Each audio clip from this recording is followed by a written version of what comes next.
आइए जानते हैं आज की कुछ अंतर्राष्ट्रीय खबरों को। पहले एक नजर आज की हेडलाइंस पर। शरद पवार से मीटिंग के बाद बोले प्रशांत किशोर, लगता नहीं तीसरा चौथा मोर्चा बीजेपी को चुनौती दे पाएगा। पीएम मोदी को इंतजार कराने वाले ममता के पूर्व मुख्य सचिव अलापन बंदोपाध्याय का अटक सकता है रिटायरमेंट फंड। वैक्सीनेशन का महा रिकॉर्ड, एक दिन में 85 लाख से ज्यादा लोगों को कोरोना वैक्सीन लगाई गई।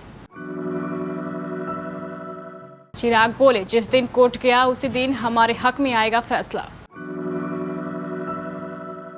यूपी बिहार में बारिश के आसार।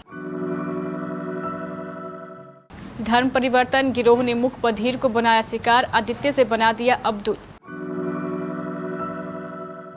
चीन ने दिए अपने नागरिकों को तुरंत अफगानिस्तान छोड़ने के निर्देश। तुर्की की नई चाल, पाकिस्तान लड़ाकू विमान राफेल और मिग 29 के साथ कर रहे हैं युद्धाभ्यास।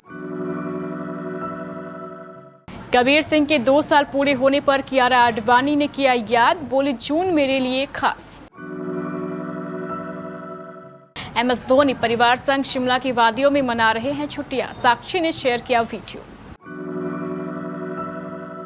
बीजेपी के खिलाफ तीसरे मोर्चे के गठन की अटकलों के बीच चुनावी रणनीतिकार प्रशांत किशोर ने अगले लोकसभा चुनाव में किसी तीसरे या चौथे फ्रंट द्वारा बीजेपी को हराने की संभावनाओं को खारिज कर दिया है। प्रशांत किशोर ने कहा है कि उन्हें ऐसा नहीं लगता है कि तीसरा या चौथा मोर्चा सफलतापूर्वक बीजेपी को चुनौती दे सकेगा।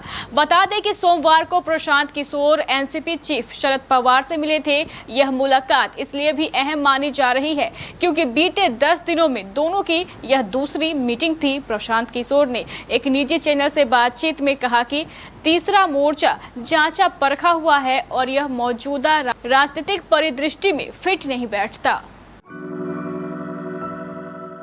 यास चक्रवात की मीटिंग करने बंगाल गए पीएम नरेंद्र मोदी को आधे घंटे तक इंतजार कराने वाले राज्य के पूर्व मुख्य सचिव अलापन बंदोपाध्याय के खिलाफ केंद्र सरकार एक्शन की तैयारी में है। इसके चलते उन्हें रिटायरमेंट पर मिलने वाले फंड से पूरी तरह या फिर आंशिक तौर पर हाथ धोना पड़ सकता है। इसके अलावा रिटायरमेंट के बाद भी मिलने वाले लाभ भी उन्हें नहीं मिल सकेंगे।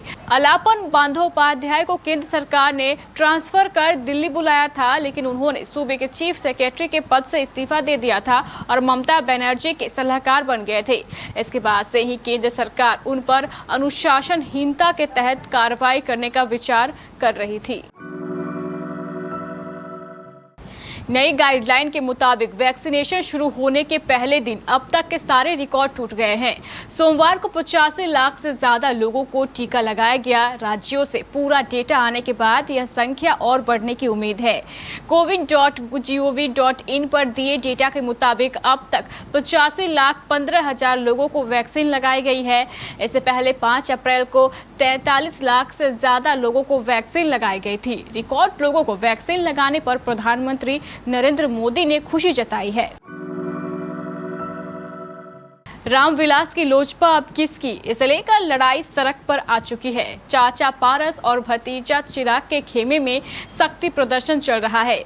चुनाव आयोग के दरवाजे खटखटाए जा रहे हैं। आंध्र प्रदेश के जगन मोहन रेड्डी की तर्ज पर चिराग पासवान अब बिहार में सद्भावना बटोरने यात्रा पर निकलने वाले हैं। सांसद तो चले गए, लेकिन यह आश्वासन है कि पार्टी उन्हीं की रहेगी।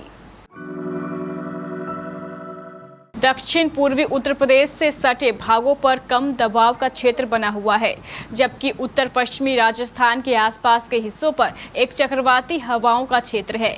मौसम विभाग ने कहा है कि कम दबाव के क्षेत्र के चलते बिहार और पूर्वी उत्तर प्रदेश में बारिश हो सकती है। इस दौरान इन क्षेत्रों में मध्यम से तेज आंधी चलने की भी संभावना है। नोएडा से एटीएस के हत्थे चढ़े धर्म परिवर्तन कराने वाले गिरोह ने काकादेव निवासी मूक बधिर छात्र आदित्य गुप्ता को भी अपना शिकार बनाया। ब्रेन वॉश कर और पैसों का लालच देकर धर्म परिवर्तन कराया और उसका नाम बदलकर अब्दुल रखवा दिया। आदित्य उनकी बातों में आकर इस कदर प्रभावित हुआ कि वह चोरी छिपे घर में नमाज पढ़ने लगा और मस्जिद जाने लगा। उसके बैंक खाते में विदेश से हर महीने 7,000 रुपए आते रहे थे। घर में मिले धर्म परिवर्तन संबंधित कागजात देखकर परिजनों को इसकी जानकारी हुई तो इसके कुछ दिन बाद ही वह लापता हो गया। सोमवार को एटीएस के खुलासे से पहले रविवार को वह अचानक रहस्यमयी तरीके से घर लौट आया। कल्याणपुर थाना क्षेत्र के काकादेव पी ब्लॉक निवासी राकेश कुमार गुप्ता पेशे से वकील हैं और उन्हीं का बेटा है आदित्य कुमार। चीन ने अफगानिस्तान में भड़की हिंसा को देखते हुए अपने नागरिकों को इस युद्धग्रस्त क्षेत्र को तत्काल छोड़ने को कहा है। यह चेतावनी ऐसे वक्त में आई है जब अमेरिकी सैनिकों की वापसी के साथ ही अफगान सुरक्षा बलों और तालिबान आतंकवादियों के बीच लड़ाई तेज हो गई है। यही नहीं, तालिबान आतंकियों ने अफगानिस्तान के दर्जनों नए जिलों पर कब्जा भी कर लिया है। भारत को मात देने के लिए पाकिस्तान हमेशा से नए नए पैतरे आजमाता रहा है, लेकिन अब तक भारत के सामने उसकी एक नहीं चली। भारत ने पिछले कुछ सालों में रक्षा संबंधित ताकतों में काफी इजाफा किया है। भारतीय वायुसेना में अत्याधुनिक राफेल लड़ाकू विमानों का बेड़ा भी शामिल हो चुका है, जिसके बाद भारतीय वायुसेना की ताकत कई गुना बढ़ गई है। इस विमान से टकराने के लिए पाकिस्तान ने अपनी कमर कसना शुरू कर दिया है। पाकिस्तान के JF-17 लड़ाकू विमान इन दिनों तुर्की में राफेल फाइटर जेट के साथ जंग की तैयारी कर रहे हैं। ये राफेल फाइटर जेट कतर की वायुसेना के हैं, जिसे उसने फ्रांस से खरीदा है। ये राफेल विमान इन दिनों तुर्की में चल रहे एक हवाई अभ्यास में हिस्सा ले रहे हैं। यही नहीं, पाकिस्तान की वायुसेना MiG-29 लड़ाकू विमान के साथ भी जंग का अभ्यास कर रही है, जो भारतीय वायुसेना की जान है। साल 2019 में रिलीज हुई कियारा आडवाणी और शाहिद कपूर स्टारर फिल्म कबीर सिंह को 2 साल पूरे हो गए हैं। इस खास मौके पर कबीर सिंह की स्टार कास्ट भी इस फिल्म को याद कर रही है।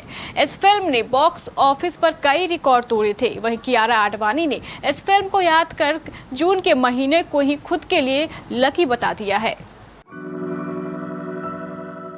महेंद्र सिंह धोनी इन दिनों पत्नी साक्षी और बेटी जीवा संग पहाड़ों की वादियों हिमाचल प्रदेश की राजधानी शिमला में छुट्टियां मना रही है।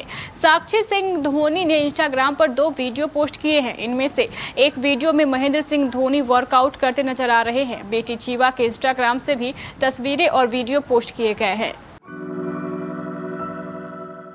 तो ये थी हमारे कुछ अंतर्राष्ट्रीय खबरें। चलेंगे प्राइम स्टूडियो।